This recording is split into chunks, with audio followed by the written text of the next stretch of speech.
Lesson 6 the molecular basis of inheritance the next topic ਜਿਹੜਾ ਹੈਗਾ ਬਹੁਤ important topic regulation of jean expression. ਯਾਨੀ ਕਿ ਰੈਗੂਲੇਸ਼ਨ ਆਫ ਜੀਨ ਐਕਸਪ੍ਰੈਸ਼ਨ ਕੀ ਹੈ ਕਿ ਜੀਨਸ ਕਦੋਂ ਕੰਮ ਕਰਦੇ ਆ। ਜਿਵੇਂ ਅਸੀਂ ਇੱਕ ਫੈਨ ਚਲਾਉਣਾ ਹੈਗਾ, ਫੈਨ ਦੀ ਸਾਡੇ ਕੋਲ ਇੱਕ ਸਵਿਚ ਹੈ, ਜਦੋਂ ਸਾਨੂੰ ਫੈਨ ਚਾਹੀਦਾ ਅਸੀਂ ਸਵਿਚ ਔਨ ਕਰ ਲੈਂਦੇ ਹਾਂ, ਜਦੋਂ ਨਹੀਂ ਚਾਹੀਦਾ ਅਸੀਂ ਆਫ ਕਰ ਦਿੰਦੇ ਹਾਂ। ਬਿਲਕੁਲ ਸੇਮ ਵੇ ਨਾਲ ਜੀਨਸ ਕੋਲੇ ਇਨਫੋਰਮੇਸ਼ਨ ਹੈ ਪ੍ਰੋਟੀਨਸ ਬਣਾਉਣ ਦੀ।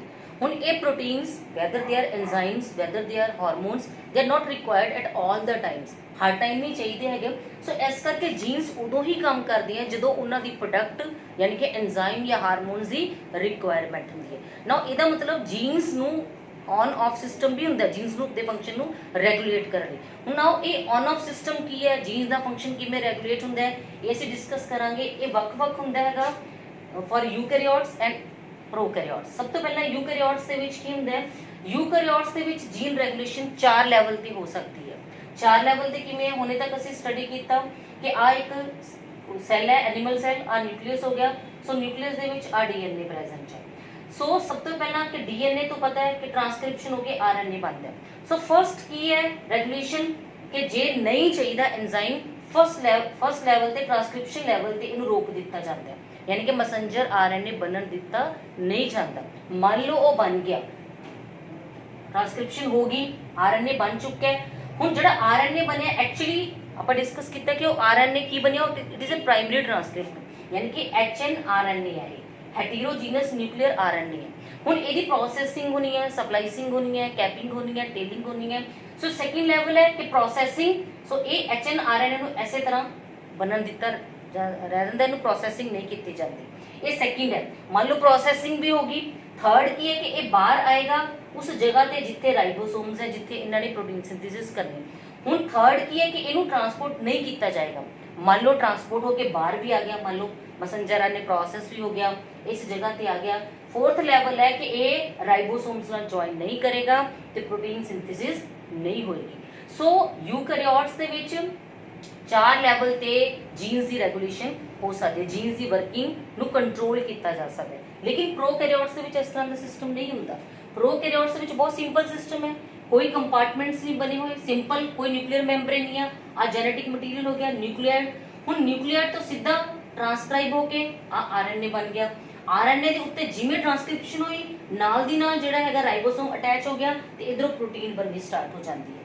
सो क्योंकि बड़ा सिंपल सिस्टम है, सो ਇਹਦੇ ਵਿੱਚ ਸਿਰਫ ਇੱਕੋ ਹੀ ਲੈਵਲ ਤੇ ਜਿਹੜੀ ਹੈਗੀ ਹੈ ਰੈਗੂਲੇਸ਼ਨ ਹੋ ਸਕਦੀ ਹੈ ਕਿ ਟ੍ਰਾਂਸਕ੍ਰਿਪਸ਼ਨ ਹੋਣ ਹੀ ਨਾ ਦਿੱਤੀ ਜਾਵੇ, ਆਰਐਨਏ ਬਣੀ ਨਾ ਦਿੱਤਾ ਜਾਵੇ। ਸੋ ਇਹ ਜਿਹੜੀ ਹੈਗੀ ਹੈ ਸਾਡੇ ਇਹਦੇ ਲਈ ਅਸੀਂ ਰੈਗੂਲੇਸ਼ਨ ਆਫ ਜੀਨ ਐਕਸਪ੍ਰੈਸ਼ਨ ਇਨ ਪ੍ਰੋਕੈਰੀਓਟਸ ਦੇ ਵਿੱਚ ਅਸੀਂ ਇੱਕ ਮਾਡਲ ਸਟੱਡੀ ਕਰਾਂਗੇ, ਦੈਟ ਇਜ਼ ਓਪਰੋਨ ਕਨਸੈਪਟ ਜਾਂ ਓਪਰੋਨ ਮਾਡਲ ਵੀ ਕਹਿ ਦਿੰਦੇ ਆ। ਕਿਹਨੇ ਦਿੱਤਾ ਸੀਗਾ? 2 ਸਾਇੰਟਿਸਟ ਸੀ ਜਿਨ੍ਹਾਂ ਨੇ ਇਹਨੂੰ ਦਿੱਤਾ ਸੀ 1961 ਦੇ ਵਿੱਚ, ਜੈਕਬ ਐਂਡ ਮਾਲੋਨ। ਉਹਨਾਂ ਨੇ ਕਿਹਾ ਸੀਗਾ ਕਿ ਜਿਹੜੇ ਬੈਕਟੀਰੀਆ ਜਿਵੇਂ ਈਕੋਲਾਈ ਵਗੈਰਾ ਉਹਨਾਂ ਦੇ ਵਿੱਚ ਇੱਕ ਓਪਰੋਨ ਸਿਸਟਮ ਪ੍ਰੈਜ਼ੈਂਟ ਹੈ ਨਾ। ਓਪਰੋਨ ਕੀ ਹੈ? It is a part of genetic material or DNA which act as a single regulatory unit. ਯਾਨੀ ਕਿ ਓਪਰੋਨ ਦੇ ਵਿੱਚ ਕੀ ਚੀਜ਼ਾਂ ਆ ਗਈਆਂ? ਇਹ ਸੈਟ ਆਫ ਸਟਰਕਚਰਲ ਜੀਨ, ਆ ਸਟਰਕਚਰਲ ਜੀਨਸ ਹੈ, ਆ 3 ਸਟਰਕਚਰਲ ਜੀਨਸ ਹੈ। ਫਿਰ ਉਸ ਤੋਂ ਬਾਅਦ ਸਟਰਕਚਰਲ ਜੀਨ ਦੇ ਬਿਲਕੁਲ ਨਾਲ ਪ੍ਰੈਜ਼ੈਂਟ ਹੈ, ਦਿਸ ਇਜ਼ ਆਪਰੇਟਰ ਜੀਨ। ਉਹ ਮਤਲਬ ਆਪਰੇਟਰ ਜੀਨ, ਪੀ ਮਤਲਬ ਪ੍ਰਮੋਟਰ ਜੀਨ, ਆਈ ਮਤਲਬ ਰੈਗੂਲੇਟਰ ਜੀਨ। ਨਾਓ ਇਹ ਸਾਰਾ ਇੱਕ ਐਕਚੁਅਲੀ ਅਸੀਂ ਦਿਸ ਇਜ਼ ਕਾਲਡ ਓਪਰੋਨ। ਐਕਚੁਅਲੀ ਓਪਰੋਨ ਦੇ ਵਿੱਚ ਇਹ 3 ਚੀਜ਼ਾਂ ਆਉਂਦੀਆਂ, ਪ੍ਰਮੋਟਰ, ਆਪਰੇਟਰ ਤੇ ਸਟਰਕਚਰਲ ਜੀਨ। ਕਿਉਂਕਿ ਇਹ ਤਿੰਨੋਂ ਜੀਨਸ ਨੂੰ ਕੌਣ ਕੰਟਰੋਲ ਕਰ ਰਿਹਾ ਹੈਗਾ? ਯਾਨੀ ਕਿ ਸਵਿਚ ਔਨ ਆਫ ਸਿਸਟਮ ਕਿਹਦੇ ਕੋਲ ਹੈ? ਰੈਗੂਲੇਟਰ ਕੋਲ। ਸੋ ਅਸੀਂ ਇਹਨੂੰ ਐਜ਼ ਅ ਯੂਨਿਟ ਸਟੱਡੀ ਕਰਦੇ ਹਾਂ, ਐਜ਼ ਅ ਓਪਰੋਨ ਸਟੱਡੀ ਕਰਦੇ ਹਾਂ। ਸੋ ਇਹ ਜਿਹੜਾ ਆਈ ਜਾਂ ਰੈਗੂਲੇਟਰ ਜੀਨ ਹੈ, ਸੋ ਆ ਨਾਮ ਹੈ ਰੈਗੂਲੇਟਰ ਜੀਨ, ਪ੍ਰਮੋਟਰ, ਆਪਰੇਟਰ ਤੇ ਸਟਰਕਚਰਲ ਜੀਨ। ਨਾਓ ਜਿਹੜਾ ਰੈਗੂਲੇਟਰ ਜੀਨ ਹੈ ਇਹ ਇੱਕ ਕਨਸਟੀਟਿਊਟਿਵ ਜੀਨ ਹੈ। ਕਨਸਟੀਟਿਊਟਿਵ ਜੀਨਸ ਕਿਹੜੇ ਹੁੰਦੇ ਆ? ਜਿਹੜੇ ਕਦੇ ਵੀ ਸਟਾਪ ਨਹੀਂ ਕਰਦੇ, 24 ਆਵਰਸ ਇਹ ਵਰਕ ਕਰਦੇ ਹੈਗੇ। ਸੋ ਆਈ ਇੱਕ ਉਸੇ ਤਰ੍ਹਾਂ ਟ੍ਰਾਂਸਕ੍ਰਾਈਬ ਕਰਕੇ ਇੱਕ ਆਰਐਨਏ ਬਣਾਉਂਦਾ ਹੈ, ਯਾਨੀ ਕਿ ਇਹਨੂੰ ਕਹਿੰਦੇ ਆ ਰਿਪਰੈਸਰ ਆਰਐਨਏ, ਮੈਸੇਂਜਰ ਆਰਐਨਏ। ਰਿਪਰੈਸਰ ਆਰਐਨਏ ਤੋਂ ਬਣ ਗਿਆ ਇੱਕ ਪ੍ਰੋਟੀਨ, ਦੈਟ ਇਜ਼ ਰਿਪਰੈਸਰ ਪ੍ਰੋਟੀਨ। ਨਾਓ ਇਹ ਰਿਪਰੈਸਰ ਪ੍ਰੋਟੀਨ ਐਕਚੁਅਲੀ ਰੈਗੂਲੇਟ ਕਰਦੀ ਹੈ ਕਿ ਕਦੋਂ ਇਹ ਸਿਸਟਮ ਨੇ ਔਨ ਹੋਣਾ ਹੈ, ਕਦੋਂ ਆਫ ਹੋਣਾ ਹੈ। ਹੁਣ ਅਸੀਂ ਕਿਹੜੀ ਐਗਜ਼ਾਮਪਲ ਕਰ ਰਹੇ ਹੈਗੇ? ਲੈਕ ਓਪਰੋਨ ਦੀ। कई ऑपरॉन्स प्रेजेंट है, लैक लैक्टोज तो बनया है, एरा ऑपरॉन है, हिस ऑपरॉन है, वेलाइन ऑपरॉन है। सो असी जिहड़ा साडे सिलेबस है that is lac operon. Lac मतलब लैक्टोज जदों मीडियम दे विच लैक्टोज होएगा यानी कि बैक्टीरिया दे मीडियम च जदों यानी कि मींस आ सपोज करो कि ये कल्चर है, कल्चर आ बैक्टीरिया है, ਬੈਕਟੀਰੀਆ ਦੇ ਅਸੀਂ ਕਲਚਰ ਦੇ ਵਿੱਚ ਕੀ ਪਾਤਾ, ਮੰਨ ਲਓ ਅਸੀਂ ਲੈਕਟੋਜ਼ ਪਾਤਾ। ਹੁਣ ਇਹ ਲੈਕਟੋਜ਼ ਜਦੋਂ ਮੀਡੀਅਮ ਦੇ ਵਿੱਚ ਪ੍ਰੈਜ਼ੈਂਟ ਹੈ ਉਸ ਦੌਰਾਨ ਇਹਨੂੰ ਲੋੜ ਹੈ ਲੈਕਟੋਜ਼ ਨੂੰ ਤੋੜਨ ਲਈ, ਮੈਟਾਬੋਲਾਈਜ਼ ਕਰਨ ਲਈ ਐਂਜ਼ਾਈਮਸ ਦੀ। ਉਸ ਦੌਰਾਨ ਇਹ ਸਿਸਟਮ ਔਨ ਹੋਏਗਾ। ਆਪਾਂ ਦੋ ਕੰਡੀਸ਼ਨਸ ਦੇ ਵਿੱਚ ਸਟੱਡੀ ਕਰਦੇ ਹਾਂ। Let us study first case ਕਿ ਲੈਕਟੋਜ਼ ਨਹੀਂ ਹੈ। ਇੱਥੇ ਮੰਨ ਲਓ ਕਿ ਲੈਕਟੋਜ਼ ਕਲਚਰ ਦੇ ਵਿੱਚ ਨਹੀਂ ਹੈਗਾ।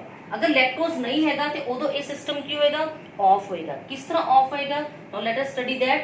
ਹੁਣ ਜਿਹੜਾ ਰੈਗੂਲੇਟਰ ਜੀਨ ਹੈ ਇਹ ਰੈਗੂਲੇਟਰ ਮੈਸੇਂਜਰ ਆਰਐਨਏ ਬਣਾਏਗਾ। ਰੈਗੂਲੇਟਰ ਮੈਸੇਂਜਰ ਆਰਐਨਏ ਤੋਂ ਇੱਕ ਰਿਪਰੈਸਰ ਪ੍ਰੋਟੀਨ ਬਣ ਜਾਏਗੀ। ਇਹ ਜਿਹੜੀ ਰਿਪਰੈਸਰ ਪ੍ਰੋਟੀਨ ਹੈ ਇਹ ਜਾ ਕੇ ਲੱਗ ਜਾਏਗੀ ਆਪਰੇਟਰ ਜੀਨ ਦੇ ਨਾਲ। ਸੋ ਇੱਥੇ ਲੱਗ ਗਈ ਇਹ।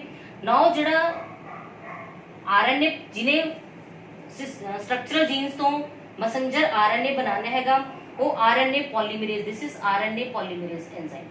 Now RNA polymerise promoter region नु रिकॉग्नाइज करेगा।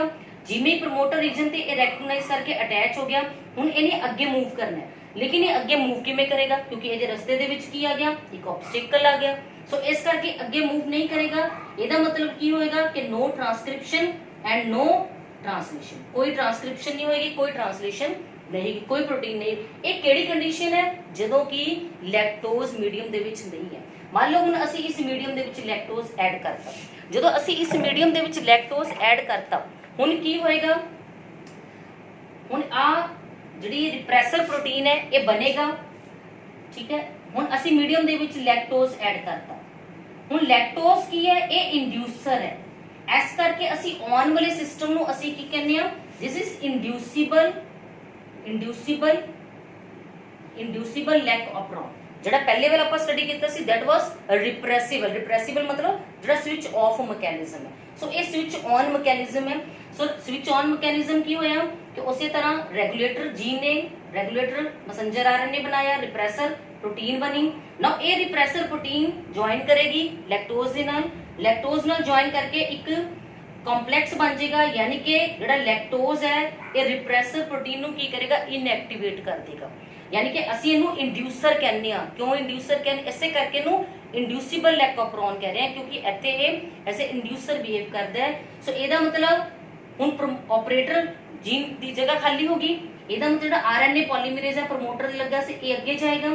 जब ये ਅੱਗੇ मूव करेगा ਹੁਣ ਇਹਦੇ ਤੋਂ ਇੱਕ ਮੈਸੇਂਜਰ आरएनए ਇਕੱਠਾ ਮੈਸੇਂਜਰ आरएनए ਬਣੇਗਾ। सो ऑलरेडी ਆਪਾਂ ਦੱਸਿਆ ਸੀ ਕਿ ਜਿਹੜੇ प्रोकैरियोट्स ਹੈ ਉਹਨਾਂ ਦੇ ਵਿੱਚ जीन ਕੀ ਹੁੰਦਾ ਹੈ, पॉलीसिस्ट्रोनिक ਹੁੰਦਾ है। पॉलीसिस्ट्रोनिक मतलब इको ही जीन सेगमेंट, इको ही सेगमेंट ऑफ डीएनए कोल इन्फॉर्मेशन होती है कई प्रोटीन्स बनाने दी। सो इत्थे 3 प्रोटीन्स बनणगीਆਂ। सो इन्हें एक सिंगल मैसेंजर आरएनए बनाया, उस सिंगल मैसेंजर आरएनए तो 3 तरह ਦੀਆਂ ਜਿਹੜੀਆਂ प्रोटीन्स हैं वो बनियां। सो 3 तरह ਦੀਆਂ प्रोटीन्स ਕਿਹੜੀਆਂ-ਕਿਹੜੀਆਂ बनियां ਇਹਦੇ ਕੋਲੇ, थोड़ा ਜਿਹਾ ऊपर करके लिखते हो। सो 3 तरह ਦੀਆਂ proteins. So beta galactosidase, so beta galactosidase किने बनाया, Z स्ट्रक्चरल जीन ने, ऐसे तरह Y एंड ऐसे तरह A, 3 जीन्स है। सो इन्हें बनाया परमिएज एंजाइम, इन्हें बनाया ट्रांस एसिटाइलेज, 3 एंजाइम बने।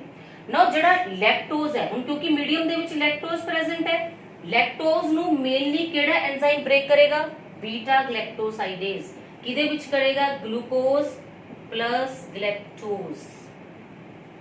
सो ग्लूकोज प्लस ग्लैक्टोज दे विच जेड़ा हैगा ने इहनू ब्रेक करता। हुण ये एनर्जी प्रोवाइड करनगे, यानी कि लैक्टोज तो बैक्टीरिया नू एनर्जी मिलूगी ग्लूकोज ते ग्लैक्टोज तो। और जेड़ा परमिएज एंजाइम है ये परमिएबिलिटी ऑफ सेल, परमिशन तो परमिएबिलिटी ऑफ द सेल नू इंक्रीज करदा है टू बीटा ग्लैक्टोसाइडेज। ऐसे तरह ट्रांस एसिटाइलेज भी जेड़ा हैगा वो ट्रांसफर ऑफ एसिटाइल ग्रुप जेड़ा हैगा ਉਹਦੇ ਵਿੱਚ हेल्प करता हैगा। So this is the inducible lac operon. ਇਹ ਸਾਡੇ ਕੋਲ ਜਿਹੜਾ इंड्यूसिबल लैक्टोप्रॉन ਹੈ ਇਹ ਕਿਉਂਕਿ ਰਿਪਰੈਸਰ ਦੇ ਕੰਟਰੋਲ ਦੇ ਵਿੱਚ ਹੈ, ਸੋ ਇਹਨੂੰ ਅਸੀਂ 네ਗੇਟਿਵ ਰੈਗੂਲੇਸ਼ਨ ਦੇ ਨਾਲ ਵੀ ਕਹਿ ਸਕਦੇ ਹਾਂ। ਪੋਜ਼ਿਟਿਵ ਰੈਗੂਲੇਸ਼ਨ ਵੀ ਹੁੰਦੀ ਹੈਗੀ ਹੈ, ਲੇਕਿਨ ਪੋਜ਼ਿਟਿਵ ਰੈਗੂਲੇਸ਼ਨ ਆਪਣੇ ਸਿਲੇਬਸ ਨਹੀਂ ਹੈ। ਆਪਾਂ ਸਿਰਫ 네ਗੇਟਿਵ ਰੈਗੂਲੇਸ਼ਨ ਜਿਹੜੀ ਹੈਗੀ ਹੈ डिस्कस करांगे थोड़ी बहुत असी, क्योंकि ये जो ऑपरॉन है ये कोई चीज़ ब्रेक हो रही है। सो इनू असी कह सकते हैं कि जो लैक ऑपरॉन है एक कैटाबॉलिक ऑपरॉन की एक एग्जाम्पल है। ऐसे तरह एक एनाबॉलिक ऑपरॉन्स भी होंगे है। एनाबॉलिक ऑपरॉन्स के जिवें ट्रिप्टोफैन ऑपरॉन है वो आ गया, थोड़ा बहुत आप भी डिस्कस कर लेंगे एक सैपरेट वीडियो।